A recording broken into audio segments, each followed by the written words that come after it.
بسم اللہ والحمد للہ والصلاة والسلام علی رسول اللہ۔ البہقی شریف کی حدیث ہے کہ رسول کریم صلی اللہ علیہ وآلہ وسلم نے رمضان المبارک میں 4 چیزوں کی طرف خصوصی توجہ دلائی، اور وہ 4 چیزیں کون سی ہیں؟ آقا علیہ الصلوۃ والسلام نے ارشاد فرمایا کہ رمضان المبارک میں 4 چیزوں کی کثرت کیا کرو۔ پھر حضور صلی اللہ علیہ وآلہ وسلم نے ارشاد فرمایا کہ 2 چیزیں ایسی ہیں کہ جن سے اللہ رب العزت کو راضی کرنا ہے، اللہ رب العزت کی رضا کو حاصل کرنا ہے، اور 2 چیزیں ایسی ہیں کہ جن سے تمہیں کوئی چارہ کار نہیں۔ آقا علیہ الصلوۃ والسلام نے ارشاد فرمایا کہ وہ 2 چیزیں جن سے اللہ رب العزت کی رضا کو حاصل کرنا ہے، اللہ رب العزت کو راضی کرنے کے لیے ہیں،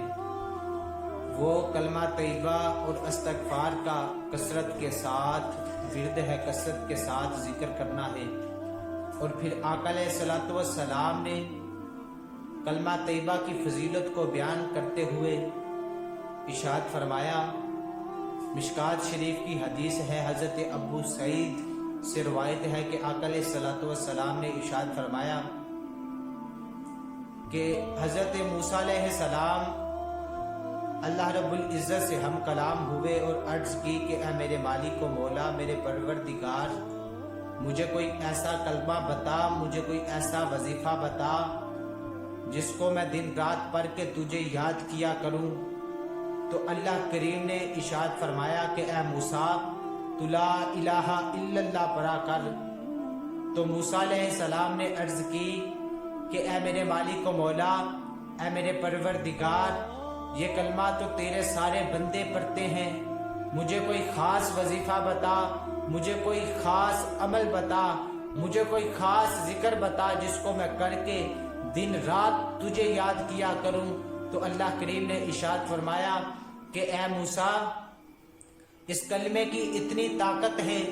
اس کلمے میں اتنی برکت ہے کہ اگر 7 آسمان اور 7 آسمانوں میں جو کچھ بھی ہے سوائے میرے، اور 7 زمینیں اور 7 زمینوں میں جو کچھ بھی ہے،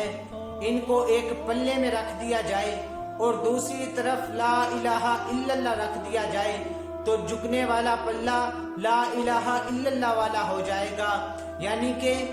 لا الہ الا اللہ والا پلہ ان سب چیزوں سے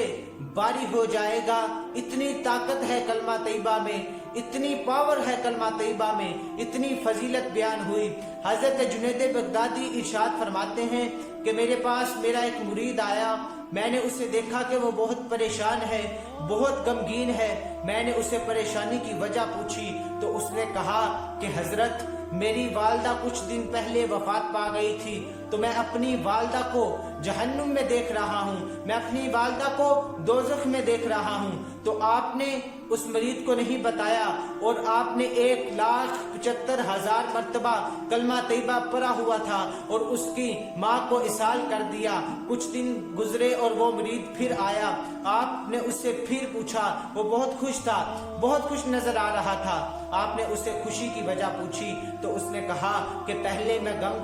غم میں تھا کہ میری والدہ کو میں دوزخ میں دیکھ رہا تھا، اب میں خوش اس لیے ہوں کیونکہ میں اپنی والدہ کو جنت میں دیکھ رہا ہوں۔ کلمہ طیبہ کی اتنی اہمیت، اتنی فضیلت ہے، اتنی برکت ہے کلمہ طیبہ کی۔ آقا علیہ الصلوۃ والسلام نے ارشاد فرمایا، ترمذی شریف کی حدیث ہے کہ حضور نبی کریم صلی اللہ علیہ وآلہ وسلم نے ارشاد فرمایا کہ قیامت کے دن اللہ رب العزت امت محمدیہ کے ایک گناہ گار شخص کو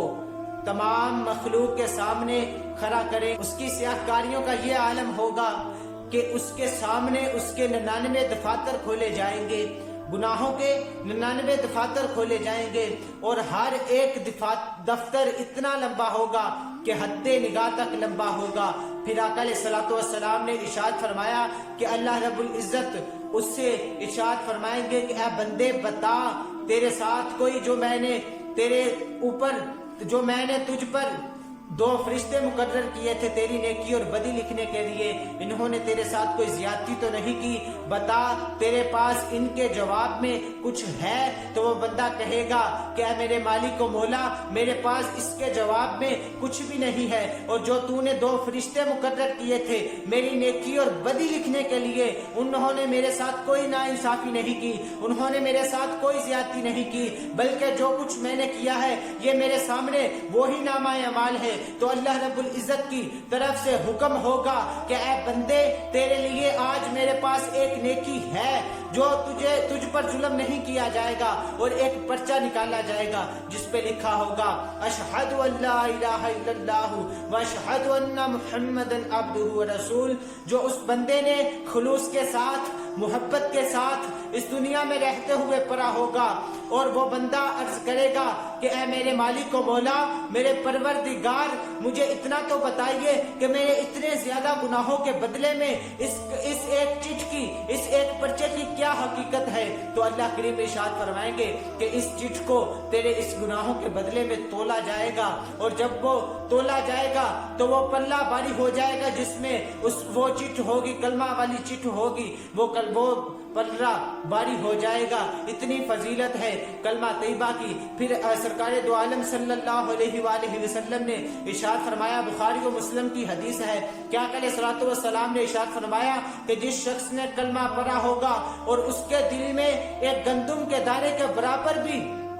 एक गंदुम के दाने के बराबर भी अगर ईमान होगा तो वो भी क़यामत के दिन दोज़ख से निकाला जाएगा। और दूसरी चीज जिसकी तरफ आका अलैहिस्सलातु वस्सलाम ने रमजान मुबारक में तवज्जो दिलाई वो इस्तग़फ़ार का विर्द है, वो इस्तग़फ़ार की कसरत है। आका अलैहिस्सलातु वस्सलाम ने इस्तग़फ़ार की फजीलत को बयान करते हुए फरमाया, इस्तग़फ़ार का माना माफी चाहने के हैं, माफी मांगने के हैं। आका अलैहिस्सलातु वस्सलाम ने इरशाद फरमाया कि जो बंदा अल्लाह रब्बुल इज्जत से माफी मांगता है, माफी चाहता है, तो अल्लाह करीम उससे बहुत खुश होते हैं और उसके बदले में उसके तमाम गुनाहों को मुआफ फरमा देते हैं। और मिशकात शरीफ की हदीस है कि हजरत इब्ने अब्बास से रवायत है, आका अलैहिस्सलातु वस्सलाम ने इरशाद फरमाया, जो बंदा इस्तग़फ़ार की कसरत करता है, इस्तग़फ़ार को कसरत के साथ पढ़ता है, तो अल्लाह करीम उससे उसकी तमाम तंगियों को दूर फरमा देते हैं और उसके लिए रिज़्क़ का इजाफा फरमा देते हैं। आका अलैहिस्सलातु वस्सलाम ने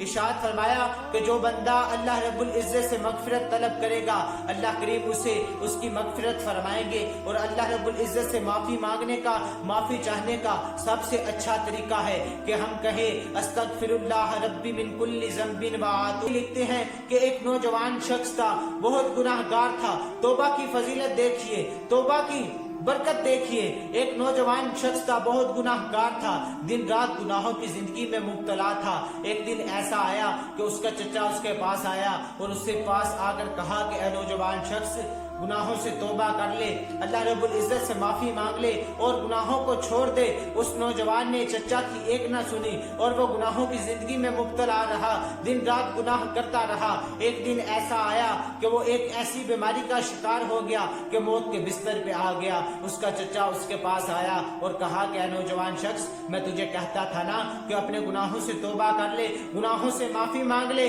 अब तेरा क्या होगा? अब तेरा ठिकाना सिर्फ जहन्नुम होगा, जहन्नुम के अलावा तेरा ठिकाना कोई नहीं होगा। तो वो नौजवान शख्स अर्ज करेगा, अपने चचा से कहेगा, क्या चचा मुझे ये तो बताइए कि अगर क़यामत के दिन अल्लाह रब्बुल इज्जत मेरी जज़ा और सजा का मामला मेरी माँ पे छोड़ दे तो मेरी माँ क्या करेगी? उसके चचा ने कहा कि तेरी माँ इतनी रहम दिल है कि तुझे माफ फरमा कर तुझे जन्नत में दाखिल कर देगी। तो उस नौजवान शख्स ने अपने दिल में तौबा की और कहा कि ऐ चचा, एक माँ इतनी मेहरबान है कि मुझे जन्नत में दाखिल कर देगी। मैंने तो उस रब से तौबा की है जो 70 माओं से भी ज्यादा प्यार करने वाला है। इमाम बाकी लिखते हैं कि जब वो नौजवान शख्स फौत हुआ और उसके चचा ने उसे जब दफन किया तो उसके चचा कहते हैं कि मैंने जब नौजवान शख्स को दफन किया तो मैंने देखा कि इसकी कब्र तहद्दे निगाह तक वसी हो चुकी थी और कब्र से खुशबुओं के हुल्ले आ रहे थे। इतनी फजीलत है इस्तग़फ़ार की, इतनी फजीलत है तौबा करने की। और तीसरी चीज जिसकी तरफ आका सलाम ने तवज्जो दिलाई वो है, आका सलाम ने इरशाद फरमाया कि दो चीजें जो अल्लाह रब्बुल इज्जत की रजा के लिए हैं और दूसरी दो चीजें ऐसी हैं जिनसे तुम्हें कोई चाराकार नहीं, और वो दो चीजें क्या हैं? एक आका सलाम ने इरशाद फरमाया कि जन्नत की तलब किया करो, जन्नत को मांगा करो, और वो जन्नत जिसके बारे में आका सलाम ने इरशाद फरमाया कि जन्नत में कोई गम नहीं होगा, हमेशा इंसान खुश रहेगा, और जब जन्नती एक दफा लिबास पहन लेंगे वो लिबास गंदा नहीं होगा। फिर आका सलाम ने इरशाद फरमाया कि जन्नत में जो शख्स जाएगा, मुस्लिम शरीफ की हदीस है कि जन्नत में जो शख्स जाएगा वो हमेशा नौजवान रहेगा, वो हमेशा जवान रहेगा, कभी बुढ़ापा नहीं आएगा। आका सलाम ने इरशाद फरमाया कि 120 सफ़े होंगी, जिनमें से 80 सफ़े उम्मत मुहम्मदिया की होंगी और 80 सफ़े बाकी दूसरी उम्मतों की होंगी। आका सलाम ने चौथी चीज की तरफ जिसकी तरफ तवज्जो दिलाई वो है, आका सलाम ने इरशाद फरमाया कि दोज़ख से पनाह मांगो, आग से पनाह मांगो, और वो आग जिसके बारे में आका सलाम ने इरशाद फरमाया कि ये दुनिया की आग, दोज़ख की आग का 70वां हिस्सा है। सहाबाए किराम ने अर्ज किया कि या रसूलल्लाह सल्लल्लाहु अलैहि वसल्लम, ये आग भी बहुत ज्यादा गर्म है, इसकी भी बहुत तपश है। तो आका सलाम ने इरशाद फरमाया कि जहन्नम की आग का ये 69वां हिस्सा है, वो आग जिसके बारे में आका सलाम ने इरशाद फरमाया कि मैंने जन्नत को देखता हूँ तो जन्नत में गरीबों को देखा मैंने, और जब मैंने दोज़ख को देखा तो दोज़ख में ज्यादातर औरतों को देखा। अल्लाह रब्बुल इज्जत से दुआ है कि हम सबको इस माह मुकद्दस की रहमतें बरकतें लूटने की तौफीक अता फरमाए। ये महीना रहमतों वाला, बरकतों वाला, बख्शिश वाला महीना है। हमें चाहिए कि हम अल्लाह रब्बुल इज्जत की इबादत करके, दिन रात कुरान करीम की तिलावत करके, रात को क़याम करके, दिन को रोजा रख के अल्लाह रब्बुल इज्जत से अपने गुनाहों की